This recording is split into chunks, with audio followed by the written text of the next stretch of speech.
CNC माइक्रोमेटिक rotating spindle.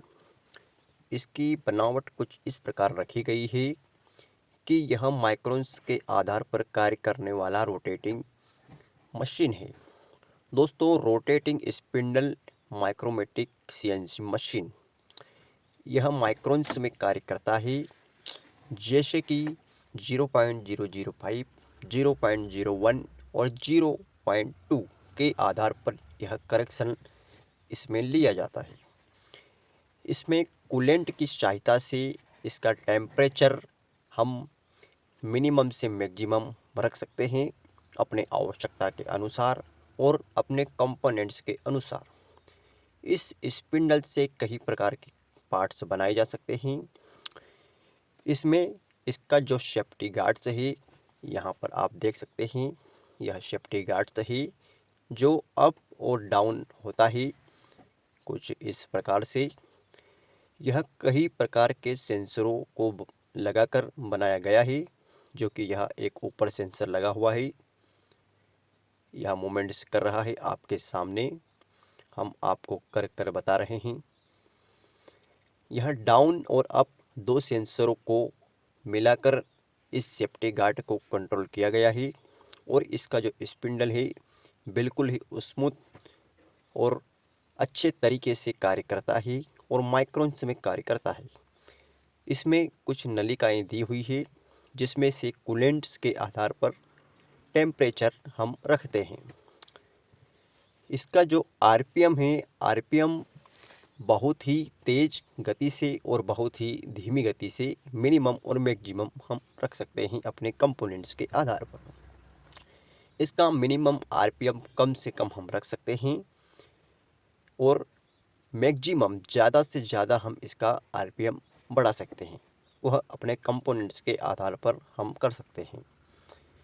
इसमें safety guard बहुत ही अच्छी भूमिका निभाता है, जो कि एक्सीडेंट्स की जैसी गतिविधियों को रोकने में सक्षम है।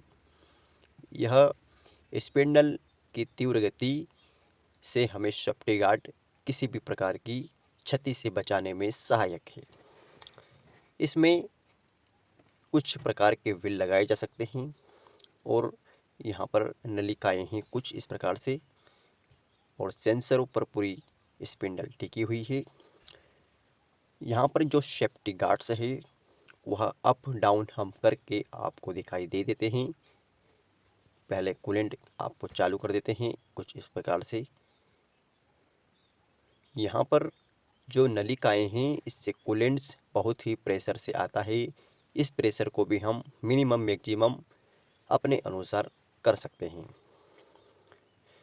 अब यहाँ पर जो नलिकाएं हैं इनको मोड़कर कंपोनेंट्स के आधार पर हम हमारे द्वारा बनाए जा सकते हैं। यहाँ पर एक वाल्व दिया गया है। कुछ कंपोनेंट्स में हमें कूलेंट्स की आवश्यकता नहीं होती है, तो इस नली द्वारा हम उसे बंद कर देते हैं। यहाँ पर जो सेफ्टी गार्ड्स है वह ही बड़ा हाइट में दिया गया है, जो कि स्पिंडल के आधार पर बनाया गया है।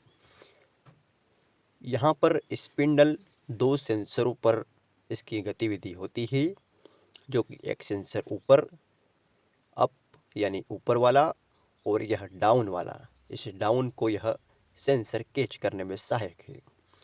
यहाँ पर इसका बेस है जो कि यहाँ पर ये लोकेट हो जाता है कुछ इस प्रकार से। लोकेट होने के बाद यह जब सेफ्टी गार्ड्स ऊपर जाता है तो ऊपर एक सेंसर लगा हुआ है, जो कि यह नीचे वाला सेंसर बंद होकर ऊपर वाला ओपन होता है, जो कि मशीन पैनल्स को सिग्नल देता है और मशीन उसी प्रकार से कार्य करना शुरू कर देती है। जब अप वाला सेंसर आएगा तो डाउन वाला चला जाएगा और डाउन वाला आएगा तो अप वाला चला जाएगा कुछ इस प्रकार से। यहाँ पर जो प्रेशर नली है इन्हें एयर प्रेशर नली कहते हैं। इन एयर प्रेशर नली से सेफ्टी गार्ड के अप्स और डाउन्स के प्रेशर को कंट्रोल किया जा सकता है। यहाँ पर कुछ गेजेस दिए गए हैं, उनको कम ज़्यादा करके इनका जो सेफ्टी गार्ड्स है डाउन प्रेशर और अप प्रेशर को कंट्रोल किया जा सकता है। और यह हार्ड वर्क भी इसमें नहीं हो पाता है।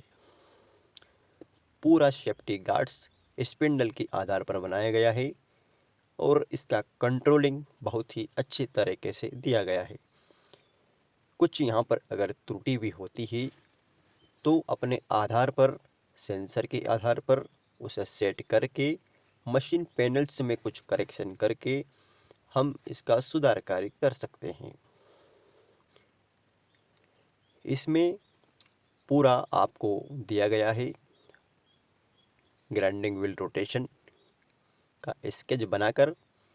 यहाँ पर कोई भी व्यक्ति इसे बड़ी ही आसानी से चला सकता है और नीचे कुछ कनेक्शन दिए गए हैं जिनका कि बहुत ही कर्मकारी होता है, तो इन्हें हमने खुला छोड़ दिया है।